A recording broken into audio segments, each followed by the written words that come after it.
Hello everyone, today we talk about the beginning of the 100 Years' War. And can start from the passage from the feudal system and the so-called feudal monarchies, that is, the ones in which the king was a primus inter pares among his great, aristocrats, to a more modern model of state.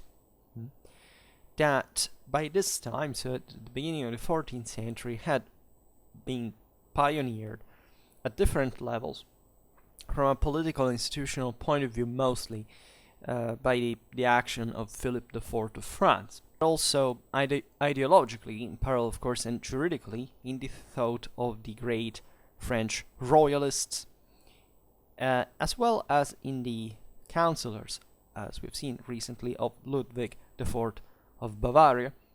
That was in a very different situation, but still nurtured and defended some of the greatest political theorists of the lay character, lay of in that case of imperial power, but for that matter of any kind of secular one, and that had objective. These passages had surely shaken the war of the time, as we will see, for many reasons, because they had gone in parallel with an objective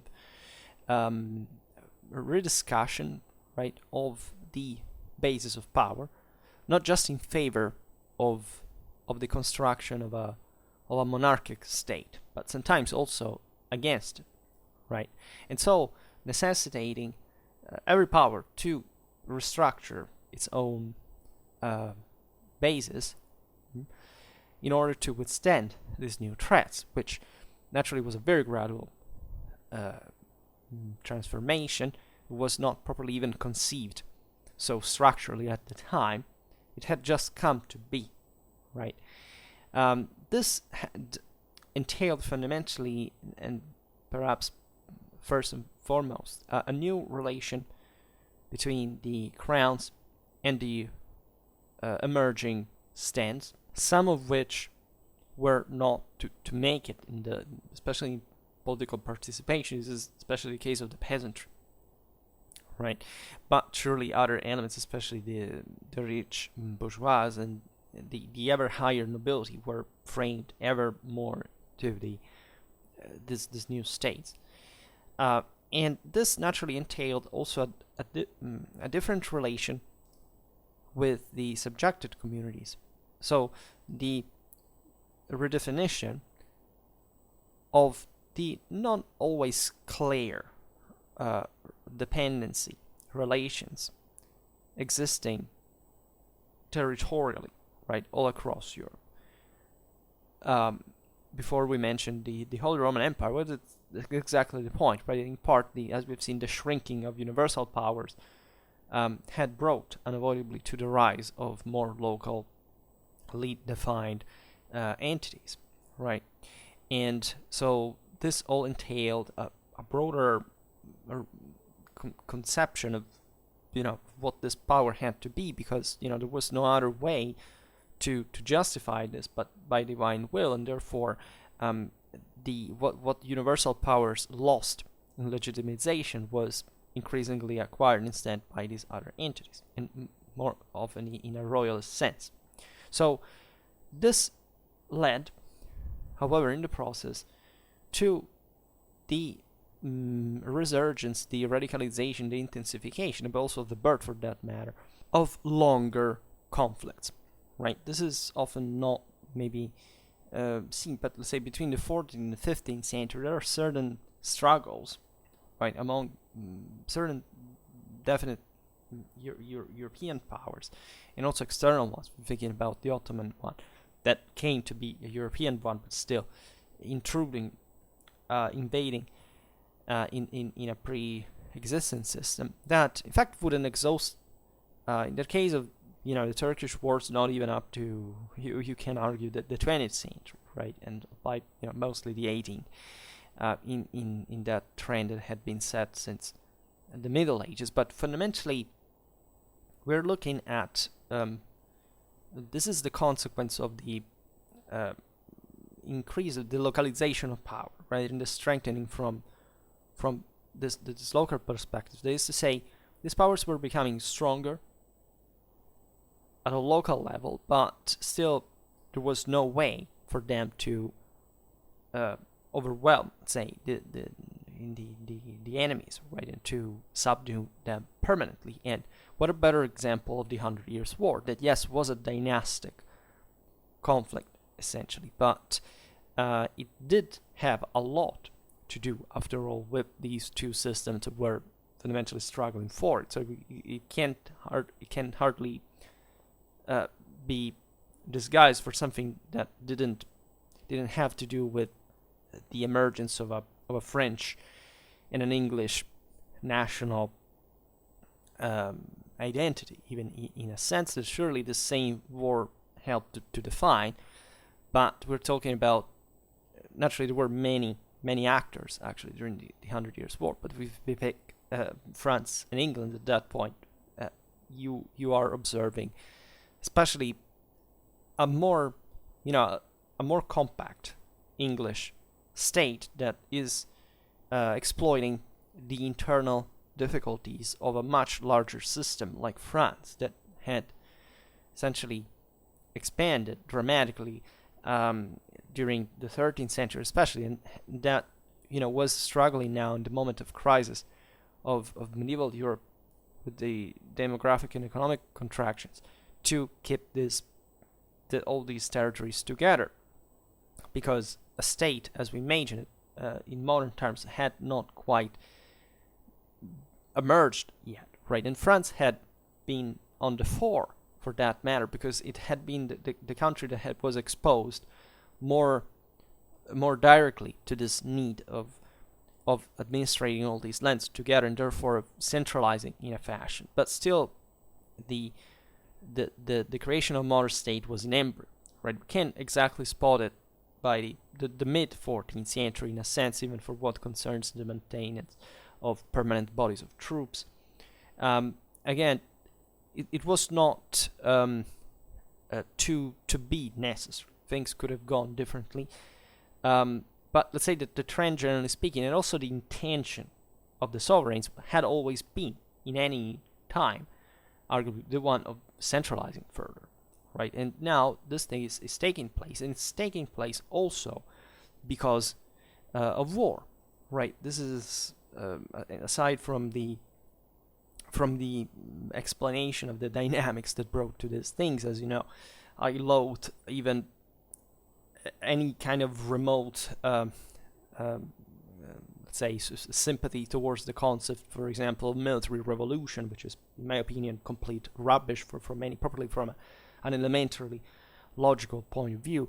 But indeed, there is a necessity of unity of command. First of all, it's mostly a political need, right? That is exemplified by the 100 Years' War, and especially by the dramatic situation that France found itself in.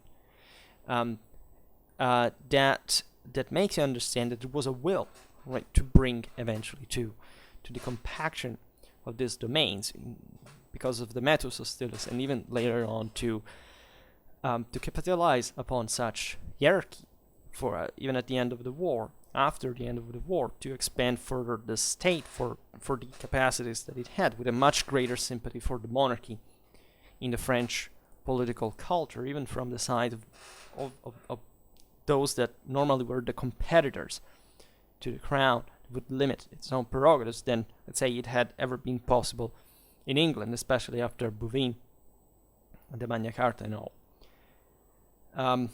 But it's also remarkable to see how England, that was advantaged in a sense by in fact, its own limits, paradoxically, to strike France in its Schwerpunkt, if you want, and improving, right, politically, institutionally, as a kingdom proper in its organization, unity, because of the military successes that were bringing essentially to fight that war in another land, right?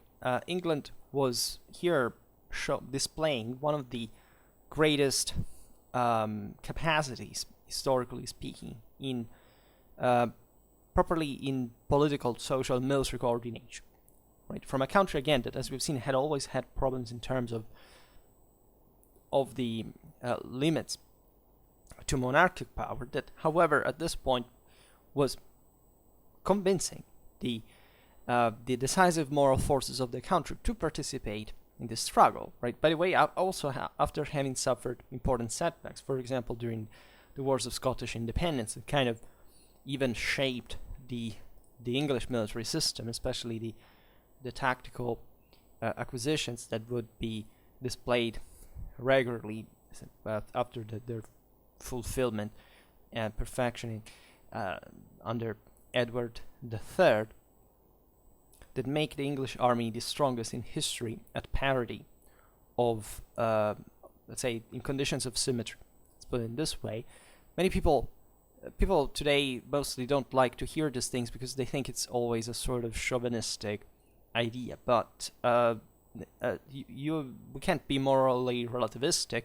Yes, the English army was of the 100 year of Edward III, let's say in its successor, was the strongest in history in condition of symmetry, which means that if you look at the numerical ratio, right, that with the French armies in the several victories, and also many others that are also less known during 100 Years' War, this is the army that scored continuously the greatest result historically wise, right? So this doesn't mean that, right, it was to be, it doesn't make any sense to compare to any other context, right? But in this one, from a purely statistical point of view, it was, right? And there is no doubt, this is not a matter of personal opinion, it has nothing to do with that. This is pure mathematics. And of course, however, as we will see, the explanations are often mostly loaded of technologistic, progressistic bias, and it wasn't anything like that. And this bias mostly betrays from the side of those who own it kind of a complete lack of political, civic, and strategic education, right? And this is important because I've been involved, as you know, much in 14th century warfare at this point, and the more I study that, the more I realize that even the any kind of that we don't know that period, that it's not been studied the way it should have been, right? Even if the 100 Years' War has been hyper studied and so on, but very often the strictly military dimension is being sacrificed for reasons that have nothing to do with the 100 Years' War, but with all the the way we study history at this point. And without that, certain myths, ideologies, and incorrect ideas have been spread to very often to flatter, let's say, a bias that is very tied to a vision of the world that is also somewhat nationalistic in undertone. Not meaning that there is a problem with stressing, as I was saying before, that the English army, not another one here, was the best one. It's properly the idea that it's a modernistic, positivistic idea that for which a model was meant to prevail because of a few factors that were just were meant to be in a way, and not and that were not kept up with enormous difficulties, and yet with this astonishing success, and that eventually still weren't enough to make the English win in the war. And on the contrary, it's from a strictly military point of view, England would fundamentally from there on actually lag behind the main continental military developments up to essentially the mid 17th century. So even here we have to be always where to rank things for without context, right? Because that properly can't be done, historically speaking. In any case, you understand the pattern here. There are two countries that are too, if you want, they are, especially, they're too big for one another, and the resources available for the 14th to 15th century to completely knock each other out, right? This is political, because in spite of the collapse of France, as you know, that eventually didn't didn't succeed fully, and on the contrary, it was reversed, and arguably France was stronger as a country at the end of the Hundred Years' War than at the beginning, indeed. And so, however, this prolonged war, the 100 Years' War, as you know, is a series of wars. Rather, that were also not fought in France, but in Spain. But then, by the way, were tied to previous conflicts that were already underlying in the relations between these, mostly France and England, yes, but passing through certain dramatically important areas such as the County of Flanders and beyond. And among the problems of territorial dependency, in fact, the Flemish one was the most delicate in all this, because originally Flanders were erected as a county, depending with wide autonomy on the King of France, right? And these lands, however, had been, even if you understand it linguistically, culturally, borderline, let's say, between the French and the German war. And they were also close to England. There, of course, was just in their face across the channel. And they had dramatically developed, right, during the 13th century, a rich city economy, right? These were the Flanders together with Italy, were the great hubs of European trade. And this in Flanders had its own center in cities mostly as Ghent, for example, in Bruges, or Ghent, or Brugge if you prefer, that was founded from one side on the river and maritime traffics, on the other on the production of wool clothes. And for the latter activity, Flemish economy depended, famously enough, on the rough wool from the Kingdom of England. And thus, close political cooperation between Flemish and English had been established, as both countries were interested in the reciprocal prosperity, right? If one worked well, the other did as well. So the thing was definitely not liked by the King of France, because he was the High Lord of the County of Flanders, and also feudal lord of the King of England, at least for the many French territories that this still held nominally in France, and that saw such say vassal as an obstinate foe on many occasions, and therefore also a pretty encumbering one, right? Because the tie between England and France in this sense had never been cut, right? Not even after the important loss of territories followed to the Battle of Bouvines from the side of the English. And after the French occupation of Flanders in 1297 and the reaction of the local communes that culminated in the humiliation of the French arms at Courtrai, Philip IV of France had understood that in order to subdue Flanders, it was necessary to prevent that they would be further backed by England, that was subsidizing them. And thus, the French king had signed, together with the English King Edward I, 1274-1307, an agreement on the basis of which he had recognized him the right to maintain the Duchy of Guyenne, so in the southwest of France, in exchange for the promise not to support further the Flemish communes.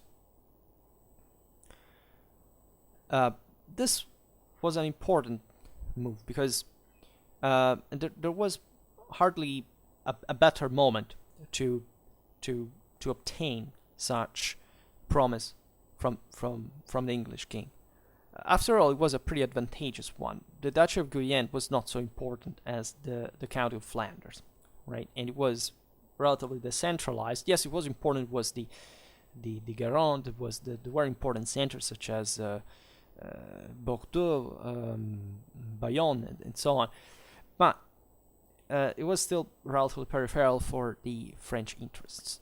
And Edward had agreed because he was committed at that point very harshly in the Scottish affairs. Right? We'd never really talked about the wars of Scottish independence, but in any case, Edward had backed in Scotland the noble John Balliol, that, thanks to him, had become thus King of Scotland in 1292-1296. But Edward had treated him fundamentally as a vassal of his own. Right? That at the end, he had finally deposed, even in order to directly occupy the country.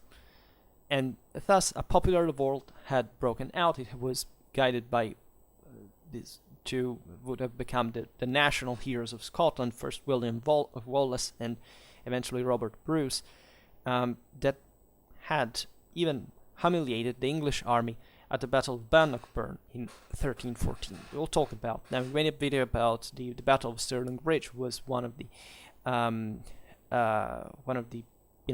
the first great Scottish victory over the English, and that reflects there even the increased importance of infantry. The Bannockburn itself is one of the most clamorous infantry victories of the early 14th century. So it's as if, comparatively, that Bannockburn had been the English Courtrai, right, for the significance of the Scottish infantry and the defeat of English knights. And so these wars had also habituated the English, by the way, to start fighting on foot, right, to dismount their knights, to increase also the ratio of bowmen in order to soften up the enemy formation, the pikes, pike walls before the charge, and so on. Relatively to this, we'll talk about it later. There's a bit of there's probably more to dig, right, in historiographically, because this doesn't mean that the English themselves had abandoned heavy cavalry, or that every time they would dismount to fight on foot, that was necessarily a default practice for any situation, right? That depended also on the numerical ratios involved. What was the enemy cavalry about? Sometimes if you don't have the numbers to equally countercharge, right, at that point it's better if you dismount. We're going to defend, but even that is not really a positive situation to find yourself in, right? Even the concept of defending or being, let's say, less powerful in number of men at arms is by itself a bad situation that you don't look for, right? This is important to understand for the 100 Years' War. The English were not looking for finding themselves cornered, as it happened in many circumstances, even some of the greatest battles and victories of the war. But they were kind of forced to fight, and given the strategical and tactical contingencies, they thought better to dismount in order to defend. But again, that is tied to that logic. It's not because the English had, just abandoned the concept of heavy cavalry altogether, nor that, in fact, in the same English warfare wouldn't have a future for that matter. It is true that, of course, the influence that such victories and tactical formula, let's say, had proven would bring the English to, of course, make it a sort of doctrinal concept, but still, it was not standard or for the sake of itself, or reversible, had the situation been. If anything, because if you don't have enough cavalry, you can't even properly counterattack, nor chase, nor, this had been a problem, for example, for other foot armies, right, against the same French, such as like the Flemish, and so on. But every battle is different, has a different story. So far, the only battle video we made about the 100 Years' War was about the Battle of Formigny, which is, not showing that, or at least showing how more similarly, say how, as always, the odds are ever more balanced than what it seems really. That was a French victory for that matter by the end of the war, but still not, say there isn't a dramatic role, of archery at that point, as we will talk about that later, as an impacting factor. In any case, the say while this Scottish situation was evolving towards the foundation of an autonomous kingdom from England, that had always had kind of a, since the very first time the Anglo-Saxons set foot in Britain, had always had an imperialistic idea of itself. Right? There was no doubt England had to rule also over the Celtic fringe. The English, can call it Parliament, that up to 1265 was composed by barons, by the representatives of the cities, and from 1297 organized in a House of the Lords, the High Chamber, and the House of Commons, the Low Chamber, profited from such weakness of the sovereign to strip from him ever greater concessions, such as the right to approve any tax that he would have deemed to impose to the country. So from the renewed agreement with the Parliament, however, the English throne came out strengthened, which allowed the King of England to look again at what was happening in France, to draw profit from the difficulties of a country in which he himself had strong rights. So what is particular of England in this regard is the dialogue that had started at that point, from a century between the monarchy and the Parliament in itself, and therefore from one side, as we've seen, the limitation of monarchic prerogatives, but still the support that such negotiation brought by legitimization to the same monarchy in the process, and so this unity was quite important. The same Edward I was eventually at the head, for example, a very advanced army for medieval standards, right, with an important administrative control. Right, there was a positive development of that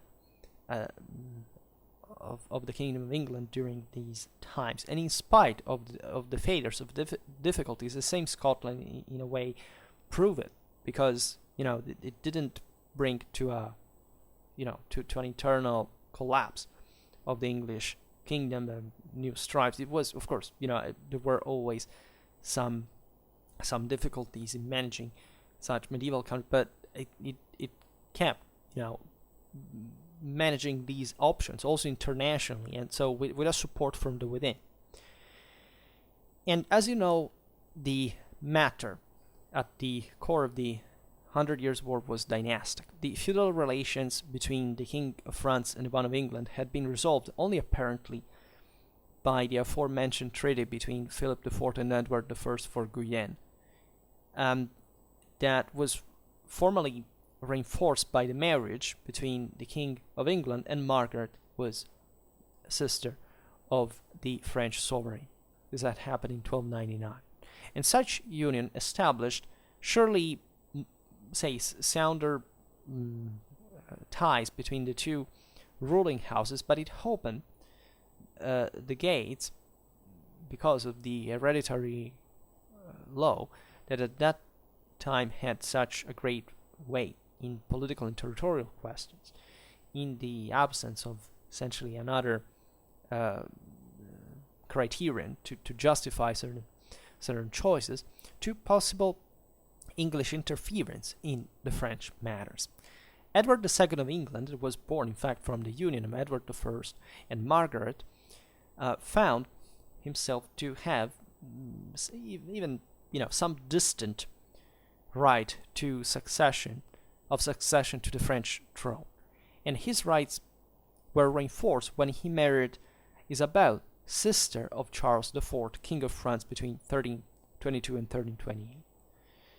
So that was the important passage, because Charles IV died without male heirs, right? And thus the main branch of the Capetian dynasty extinguished, properly as a royal house on the male line. So the succession rights would have passed to Isabel. And this meant that the crowns of France and England would have had to both go to Edward III, that was the son of Edward II, and the same Isabel. But an assembly of clergymen and barons in France that were decided to prevent the reunion of the two kingdoms under a sovereign that at that point would have been too strong, right?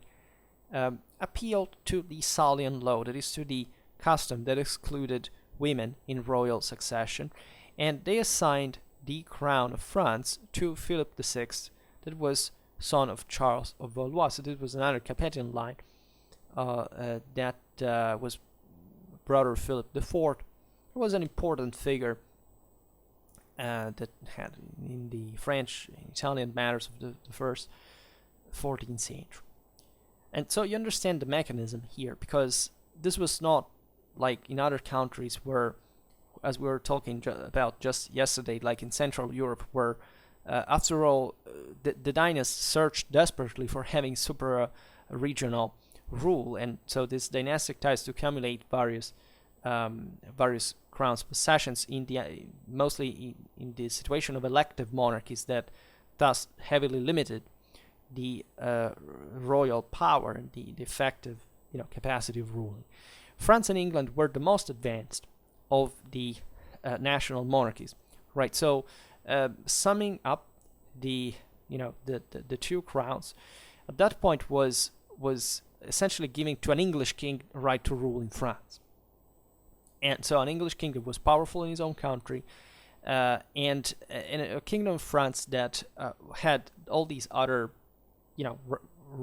properly French relatives and very powerful ones in the same kingdom that didn't want to obey to essentially the powerful ruler of another country where they had one of their own that was even more powerful, and needing thus to remain autonomous, and didn't really not seeing well this superimposition and this interference. So Edward of England had in immediate times many internal problems in his reign, and the strengthening of the monarchy against the demands of the Parliament, the Scottish crisis, also the arrangement of his Duchy of Guyenne. Eventually, however, he started again to deal with the matters that were happening from the other side of the channel, and to favor the never ended, never fully repressed Flemish revolt. The French had managed to put the revolt down, but the actual control on the country was limited, right? And it also required kind of an important commitment, militarily, financially, and so on. And at that point, Philip VI accused the English king of disloyalty because he was his own vassal, and he confiscated his fiefs in French territory. But Edward answered with an energetic move. He contested Philip's rights to the French crown, and he declared that it was his intention to reclaim those ones that came to him from his mother. And thus, the 100 Years' War, the so-called one, began, right, with alternative phases from alternate phases from 1339 to 1453. So, as we were saying before, from a strictly military point of view, we are amazed by the apparent disparity of strategic capacity between the two contenders, because the Kingdom of England, thanks to the cooperation between the Crown and the Parliament, disposed of well-organized forces, with, as we know, right, including among the other things, massive amount of longbowmen, the first stone cannons, the bombards, right, and this thing has, said, you see, it's technology, right? It was not really about that. It was about the professionalism of this system, the indenture, the entrepreneurial even way which the English made war in another country. It was fat and rich, and it could be ravaged intensely, and that therefore began to develop a system that was, first of all, they were on the offensive, and so they had this initial advantage per se, demonstrated politically, strategically in France, and refining their military instrument on the base of their previous, the English military traditions, the lessons learned in the wars against the Scots, and further against the French. And if you look at these campaigns, they were sometimes just aimed at ravaging, which was very important from a strategical point of view, because at that time the economy was quite delicate, right? So laying waste an entire area, right, it could mean like generational damage from a long time. So it was structural impact on the same solidity of the kingdom. It was mostly a moral success, because it showed to the French subjects that their kings were not capable of protecting them, and so on. The French, however, were still, of course, a might to be reckoned with, and they displayed, a military culture that surely was one of the most advanced and glorious and famous of the time. So, feudal cavalry, some mercenaries among the finest ones in Europe, such as the Genoese crossbow, right? And so one sees where it tends to give some kind of negative value to this, right? In a modernistic sense. Yes, feudal cavalry was courageous, but indisciplined. They really wanted always to charge. They didn't understand it would have been killed by the English tactics. Or the Genoese crossbowmen, we were those, right? The longbow was better than the crossbow. These are very common places that are still very, but very widespread in popular culture. They are because, of course, most people do not really care about,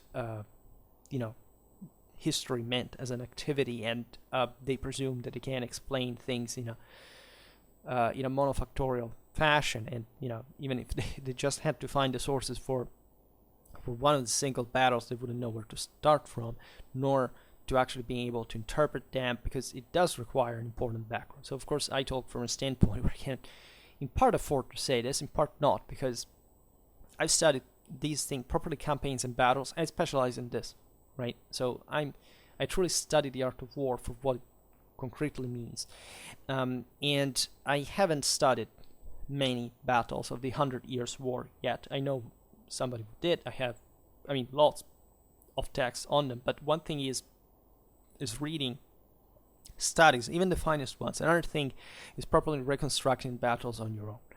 And I can assure you that that's an experience that cannot be replaced with anything for the positive heuristic value that it owns. And I approached Crécy for that matter. These battles are also kind of messy to reconstruct very often, right? That there is, we have to realize that medieval historiography is not all the same. That we have much bias about this idea too, that there are different countries in this sense reason differently, right? Because the type of writers that existed in the type of authors that existed in some countries didn't quite exist in others, right? And there are different ways these works deal with battles. And every single person that I've met in many countries that studied, for example, the Battle of Azincourt, says that we fundamentally don't understand much of what concretely happened. I still am a bit more confident, let's say, in the reconstruction capabilities, because through a comparative and diachronic study of medieval warfare, you can start understanding the underlying military logic for all warfare, for that matter, and so being a bit more confident. Very often these battles are not reconstructed properly because the people who reconstruct them usually haven't quite reconstructed much else. So it's very easy to be wrong at that point, to mislead yourself, not to have properly a term of comparison to reconstruct. But if you even study, for example, the clash at here we have really this astonishing series of English victories, right? Think about Crécy in 1346, Calais in 1347, Poitiers in 1356, where the same King of France, John II, 1364, fell prisoner of the English. These are mass and the later battles too. These are very important engagements in their own regard. They are also quite famous, and of course there is a meaning attached to them. But if you just study, Crécy, and you try to make, for example, a case for the superiority of the longbow over crossbow in general, right, applicationally, not as a weapon, the performances of which actually go in favor fundamentally of the crossbow, if anything. For you can say the longbow kind of shot faster, but what about the distance as well? And what about in general how? But that's not important, right? What is important is how these weapons were actually used on the field. And if you try to make the case that it's a technological thing, and if you don't even realize that Crécy had the disparity of force of numbers just that existed, the English dramatic superiority over the Genoese, or the fact that they were, even the terrain, or they were sent, or even the fact that we simply don't even know exactly what happened, it tells you that our possibility of basing our judgment on, for example, that encounter to prove any kind of superiority or inferiority of the various weapons doesn't make any sense. But until you don't look at sources, you can't really understand it yourself. That is to say, this is not a matter of having a sixth sense about what happened. This is literally that we lack the information that we need to express a kind of even a rational judgment about it.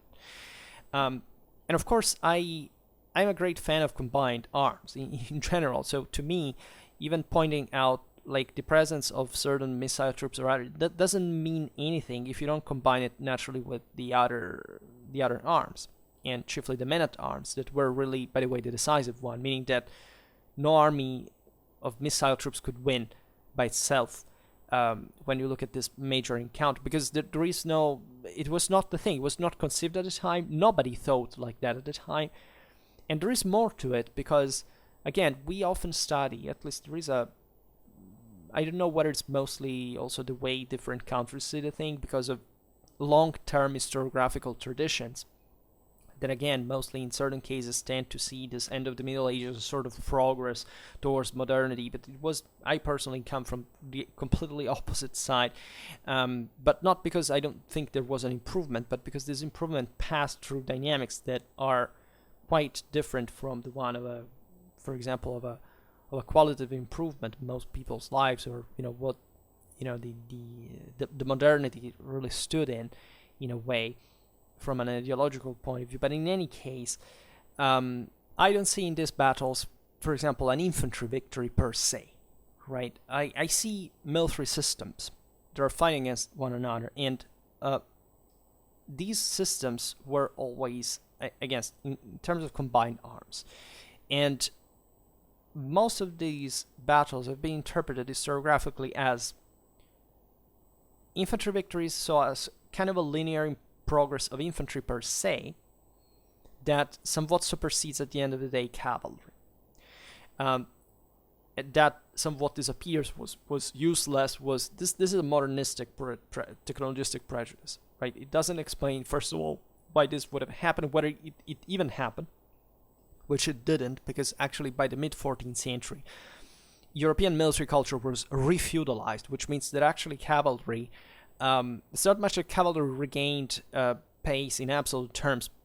It surely improved in strength and so on, but it still was importantly flanked by infantry. But it's just that infantry victories basically disappear. Basically, the only exception remains the English one, with Azincourt, with other also minor encounters that prove this thing. But again, it's too politically circumscribed to say, like in Europe, cavalry was still, of course, unavoidably the most important and decisive arm on the fore. And still we're looking fundamentally at dismounted men-at-arms also from the English side that again took that defensive foot formation because they were somewhat obliged by the contingencies, right? You can't really countercharge an enemy that has thrice or even more the number of your knights. At that point, you better bet on defense, and defense is on foot because cavalry by default cannot defend. If not by dismounting, but that becomes infantry at that point. So most even of these elementary parameters are not often taken into consideration. Very often these battles are still studied individually and from the standpoint of this great meaning of this that you have to find behind this battle. These battles were really fought, as many others were normally fought at the time. Nobody really saw in them something that could be capable of altering the fundamentals of what warfare was still at the time, right? Even the Battle of Courtrai, from the sources, was not seen as, now we begin with infantry that takes over cavalry. No, it was seen actually as a sort of a exception of something strange that had happened, so a miracle, as was said, because obviously nobody believed that cavalry was doomed, and they wouldn't believe it essentially for the next couple of centuries. So, and in certain areas, because we take the narrowly meant Western perspective of the thing, but in certain areas of Europe, this would actually remain, even for a longer time, or at least with different dynamics, different parameters, right? Infantry and cavalry, of course, are changing. They're both kind of, they are always changing in relation to each other, but they have ups and downs. They're not going up and down just because there's always this double threat, which is the absolute improvement and the relative improvement. You would argue that everything is relative, but it's in terms of costs. That is what properly brought these rulers to field. For example, always heavier cavalry. Well, that surely shows an absolute increase in its power capacity. We know it also because the mounts increased in size. There was, of course, more armor around. The thing became ever more expensive. But we see it also in relative terms, meaning that, of course, that was happening because infantry was also increasing in importance. But its decisiveness is something way more debatable. And there is not just the 100 Years' War in European warfare, right? Which seems to be, for many people, and especially and unavoidably, right? Mostly I'm happy to live in an Anglo-Saxon influenced world, most, right? But we have to also distinguish that, we have to be aware of that and what it came through that, because what most people think most of the time is not correct, right? So if the bias comes from that direction, we know that we have to expect a certain idea, right? And we have to redefine it. And again, as you know, I'm very sympathetic and appreciative of the English army during 100 Years' War, because again, it was something really even miraculous exactly because of these reasons, but it cannot be brought down to they were using the longbow, right? And not even the fact that that particular combination of men-at-arms and longbowmen was any, essentially more significant as a tactical formula than what, the French were using. What was really making the English winning was their political cohesion that brought to higher effectiveness in general, to development, consolidation of professional system. What was the moral force that were pushing them? Because if they hadn't had that, at a point at Crécy they would have they would have lost it. They would have succumbed, right? Because the French were not just a bunch of idiots going to kill themselves against the English lines, right? Nor actually battles were decided by even, as some people believe, as a distance thing at all, right? French cavalry under longbow fire did arrive at the men-at-arms lines, right? It's just, and there the real clash began, right? It's just that, of course, an important softening up, bogging down of a disorder of cavalry because of the shower of longbow arrows was surely significant. And if you take that out of the equation, surely it would have not had the same result. But that factor individually is not decisive per se, if you don't consider all the other factors that were intervening. And many people, this is at the root of essentially the abomination of scientific culture that we have essentially from at least a good 50 years, that perhaps philosophically even more, that cannot distinguish the thing anymore, right? They cannot distinguish the fact that there is not that if the factor doesn't count for 50% plus 1, it's not decisive by definition. So of course the longbows were not decisive by definition, right? They were not decisive alone. They were with lots of other things that were much more standard and absolutely identical, for that matter, most by most greater degree to the French army itself, right? Nor to say even that the French always fought in the same way, because they also adapted to those tactics, and most of the times in these battles they had a dramatic advantage, right? Which means that not they thought they had an advantage that they had not, because the English had a absolute advantage that was hidden. The French didn't know or were too stupid to understand. They actually were superior, and they screwed it up nevertheless. And this military history shows you constantly in any kind of situation, right? So again, even if you make it even just a tactical thing, just remember that of course the English lost in the end, and everybody understands at that point that if you win wars through battles, at the end of the day, you cannot pretend that even this thing is, if the English were sure they would have always won for some reason because they were confident in their tactics, they would have simply gone on winning battles, which didn't actually happen. So, by the way, there are not just pitched battles for that matter, but it's not the problem either. Right, it's not even about the fact that gunpowder came around and the French objectively made a greater use of it, and a more effective one, a more modern one, that did help them surpassing this tactical impasse. But this impasse, again, is not about the technology, it's about the motivation and the training and the discipline and the command capacities and things that you cannot quite measure. That's why people tend to believe it's the weapon, because most of the times most people can't see anything else, and it's mostly a kind of almost video game kind of, even most historical reconstructions today, or even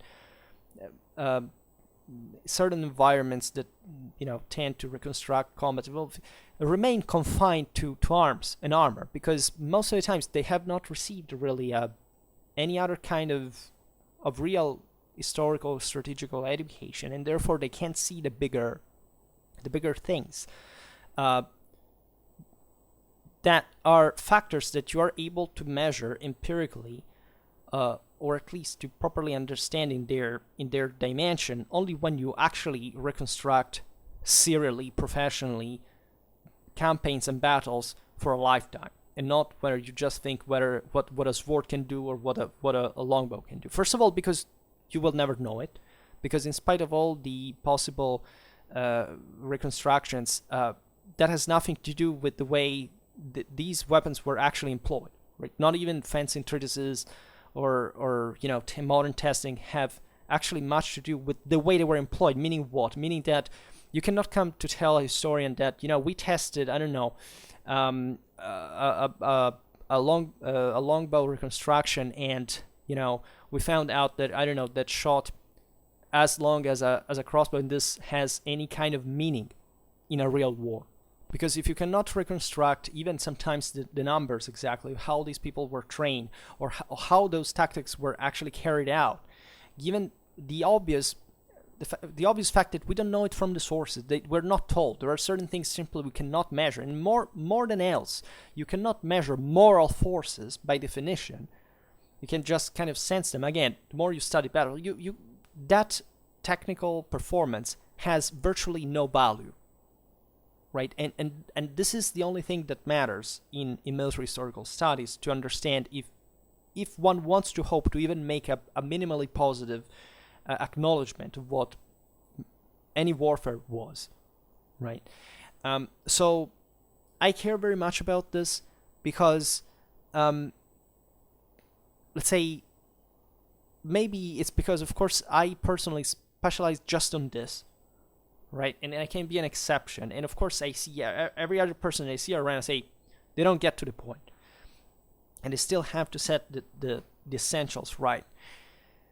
But again, it's properly, even the way we study history, still, academically, that doesn't quite work, military history especially, that doesn't quite work the way it should. Because again, there is not a valid method most of the times, and it's not really taught.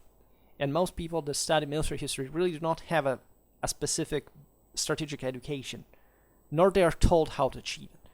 Hell, I believe most military historians today do not even know what's the difference between military history and the art of war, by definition, or sometimes not even in tactics and strategy for that matter.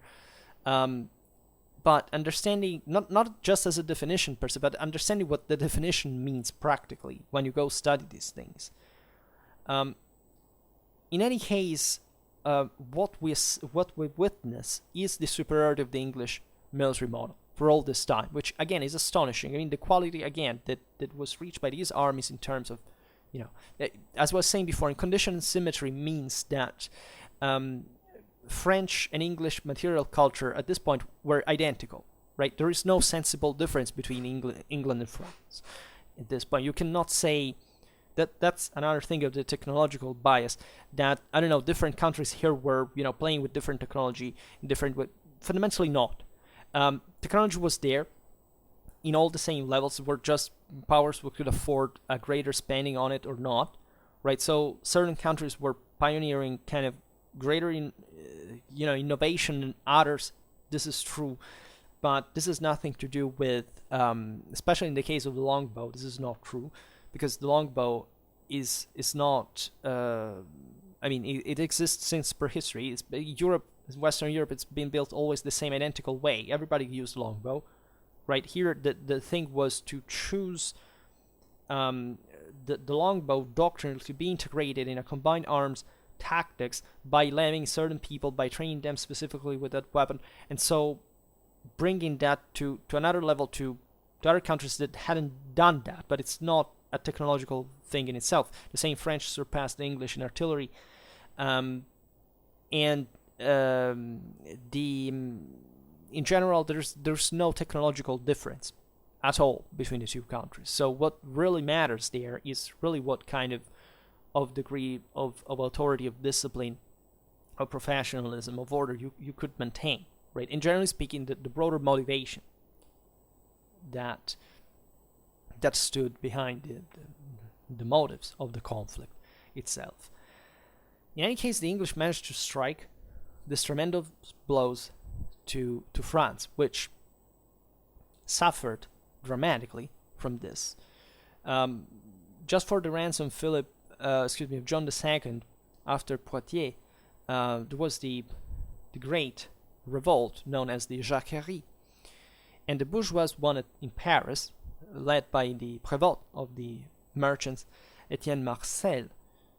That both happened in 1358. These were coordinated, and the peasants were not really know more than much what they were doing, but the Parisians were trying to manage this kind of against the monarchy, because they were aware that kind of an English France would have still made a city like Paris enjoying greater benefits from a commercial point of view, greater autonomy, and so on.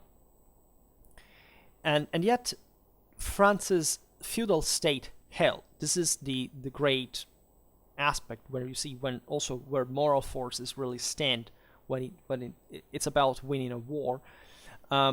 Yet it took really a long time before, of course, the English threat could be fenced off, and it came, as we will see in other videos, because today we stop around the end of the 14th century, how close, of course, the English and the Burgundians came to destroy France, right, as a state, in a way, right? They weren't interested themselves in it, but I mean to knock out properly the Carpathians, and so to rearrange French government in their own place.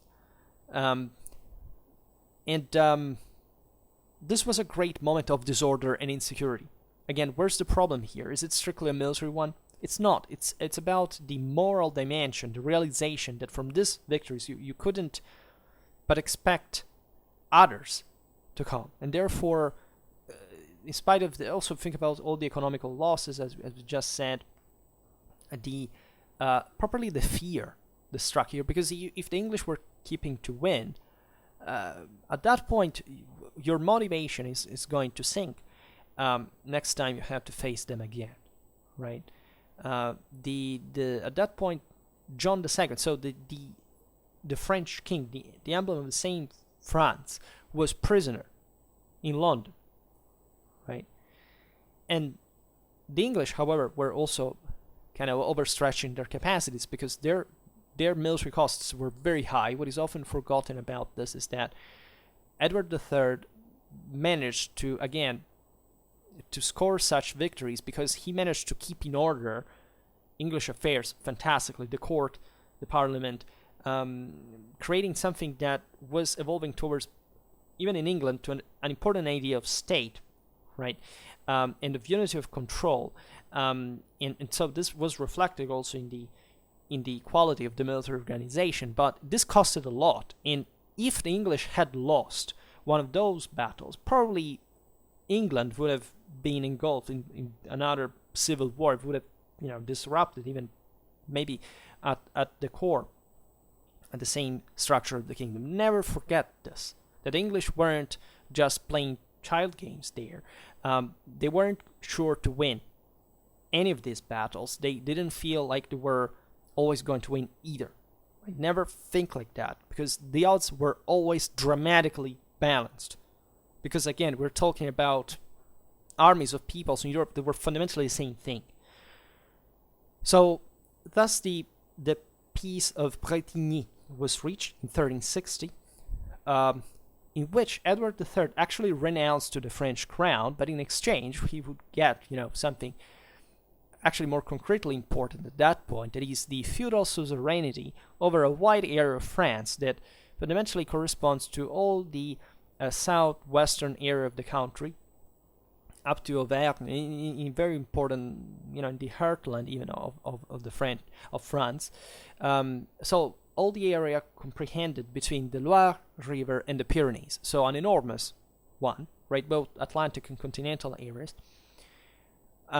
So in many ways, this was coming back to, before the time of Philip II, and John, Philip II of France and John of England. I mean, when still the English kings had an enormous amount of fiefs in France, properly directly controlled. And the war, however, was resumed shortly afterwards in 1369, and it continued with guerrilla operations, raids. The great chevauchées were aimed literally at laying waste all these enormous French territories that at that point could have not been occupied anyway, so it was better just to pillage them. And some areas were completely destroyed. There's been the one in, led by the Black Prince in 13, if I'm not wrong, that laid waste even certain areas like Carcassonne, the surroundings. Those were very advanced areas economically, and they suffered dramatically. They were disrupted. There was all a reshifting of the European trade routes because of that. The Rhone Valley also lost dramatic in importance. The Genoese opened the Atlantic route. The Venetians created the continental one with Germany. So France was bypassed. And that was a very heavy blow, because the French monarchy had spent itself very much, as we know, during the 13th century to secure southern France as the access to the Mediterranean, trade routes with Tuscany and Sicily and so on. That was cut in a way, and the king consequently lost an enormous amount of revenues that were necessary to continue the struggle. So sieges too were extremely expensive and all this, because they were actually the real strategical move around which entire medieval warfare gravitated around. But it's not an excess to say that 14th century France was reduced to desperation and to misery from the great, rich, advanced, powerful country that it had been up to a few, just a generation before. And this is even more impacting. It's properly realizing it part, even of, you may wonder why French cavalry had lost it at some point. Or, think about Courtrai, think about all these other battles. There is more to that. There is even later on, not just the defeats against the English, but also the defeats of the great crusading expeditions at Nicopolis, at Varna, that were led by the flower of French chivalry in the west of the Burgundians. They were still perfectly French. So there is a way here on properly of French cavalry that is in a broader sense declining compared to previous times. But even in here, it's probably the explanation is moral. It's not because French cavalry was less powerful materially or politically than before. It was because it had probably kind of relaxed after the 13th century, had achieved the status for which it was now kind of a quasi-hegemonic power in Europe, and therefore the internal system had substantially become weaker in many ways. It's not just about the knights themselves, that for that matter remained pretty warlike and professional and motivated and fanatically so. And the proof is the determination to which they repeated. Even at the Crécy, I don't know, they kept charging until midnight. They wouldn't let it go. They had a dramatic moral strength as individuals. But it's the whole system that hadn't mediated an improvement of the military instrument into something more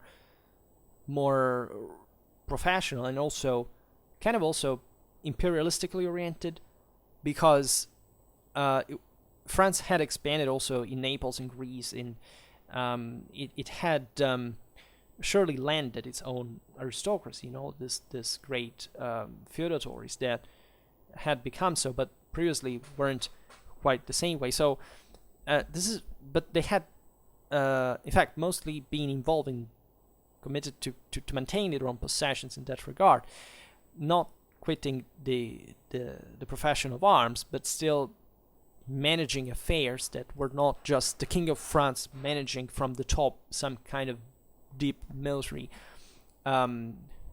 reform or development. For the English instead had done exactly this, right? They had gone after all through more strains.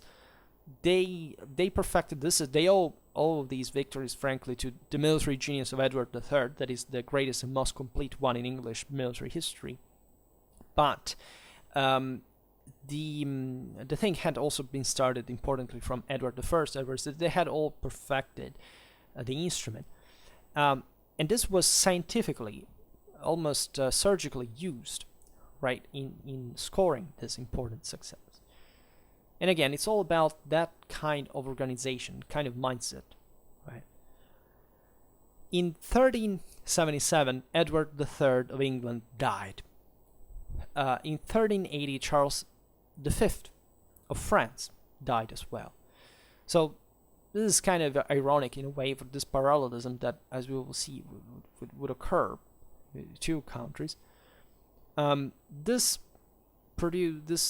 oddly similar situation had important consequences. In England, the crown went to the minor Richard II, 1377-1399, albeit his effective power remained in the hands of his uncles, the Dukes of Lancaster and Gloucester, and Richard II's reign was fundamentally strained. And we also made a video about the first crisis during his reign against the nobility. The rivalry between Lancaster and Gloucester and the harsh tax regime to which the aristocrats put the cities and the countryside was the cause in England of the revolt of Wat Tyler and John Ball that we'll see some other time. Do you understand that, as France had been strained with the Jacquerie, the Jacquerie was something enormous, right? In France, all these demographic and resources, at some point in a moment of crisis, not eating anymore, broke out properly in open revolt, and the French repressed them in some of the most radically violent ways imaginable from a historical point of view. That brought to the defeat of the French peasantry that never made it to be represented as an estate, the French parliament. But in England, it happened something similar. All these in England, it was also something more political in nature, but also religiously driven.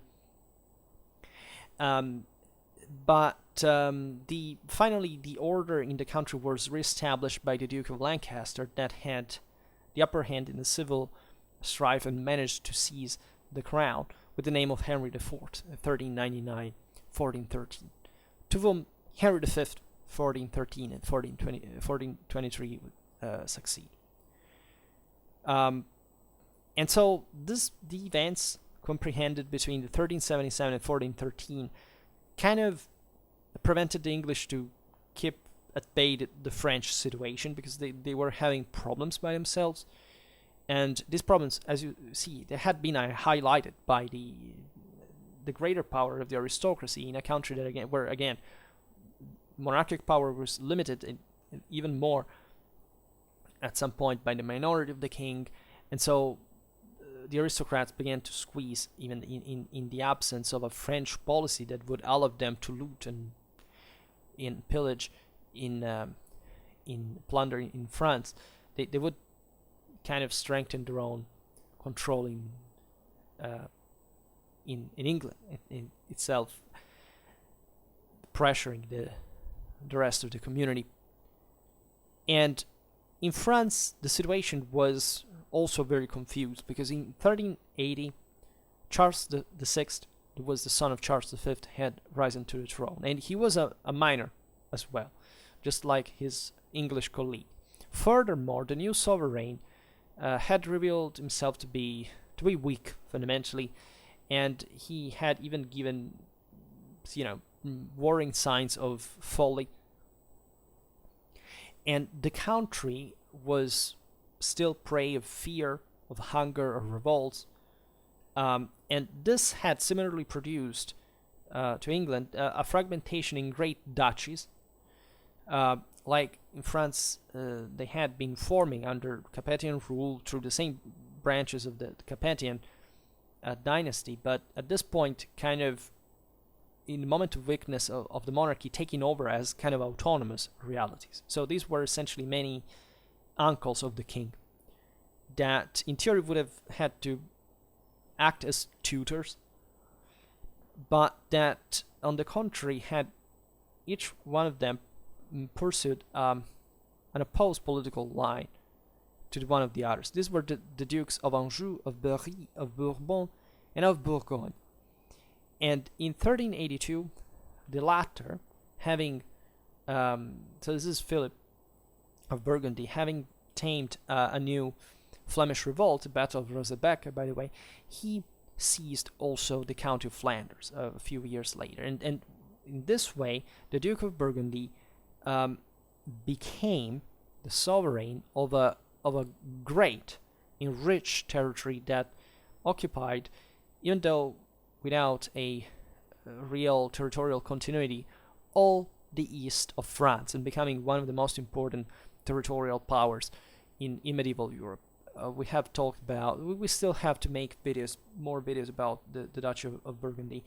and the Burgundian state actually, because the Duchy of Burgundy was just the French part. It was also the lowlands, and then also other territories were gradually carved in this frontier area between France and Germany, essentially. The empire, I'd say better. So these events brought France to fall victim of division and of civil strife. And to the Duke of Burgundy looked as the actually strongest and most enlightened sovereign of the situation, the city forces, while the nobility aristocracy had found a head in Bernard d'Armagnac, and for this the hostile party to the Duke of Burgundy was habitually named one of the Armagnacs, right? So it was the Armagnacs and the Burgundians, fundamentally, representing mostly these two sides, the latter being more loyal to the crown. And in 14th century, thus, for England, close with the coming back of some normality after a long civil strife, thanks to the Lancastrian house, while in France the situation was characterized by total weakness of the sovereign and the hegemony of the Duke of Burgundy. That was still, however, obstacled by the rest of the French high aristocracy. And so we will see next time what occurred in the following phase.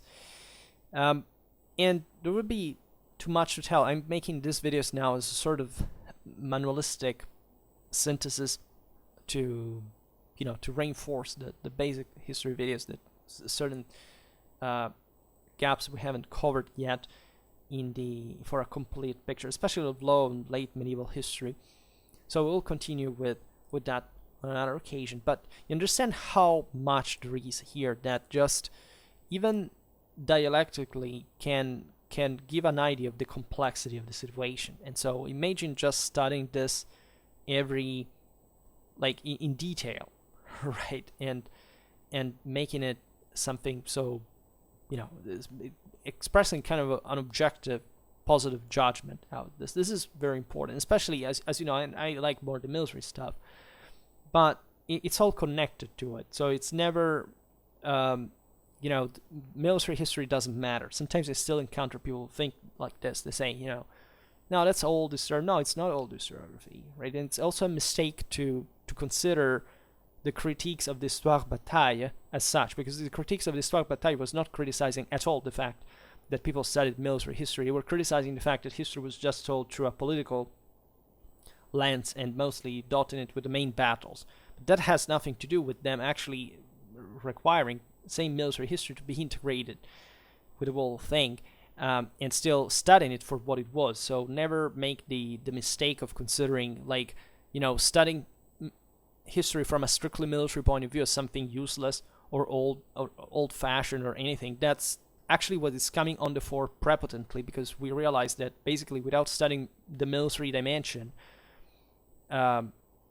any political social consideration is basically meaningless, and vice versa.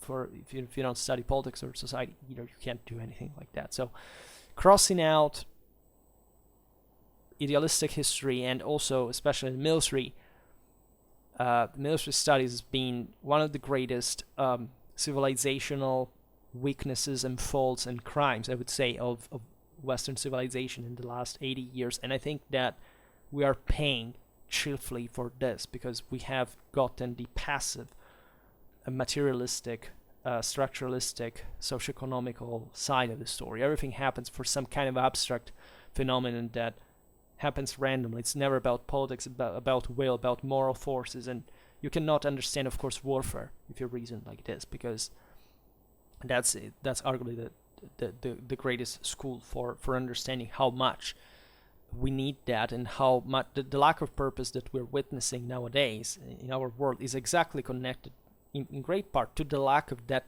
kind of education, which entails a massive amount of what the West has been, like in any other civilization has been, but I mean in a way that people should just read, I don't know, 30 books a day to compensate for the rest of their lives in order to fix the problem, because it's really an enormous one, and we're paying quite materially also because of that, not just morally, of course, because it's all intertwined always. In any case, for today we stop here. I just hope that you enjoyed this video. If you did, please share it. Otherwise, leave a like or subscribe to my channel if you're interested in my upcoming content.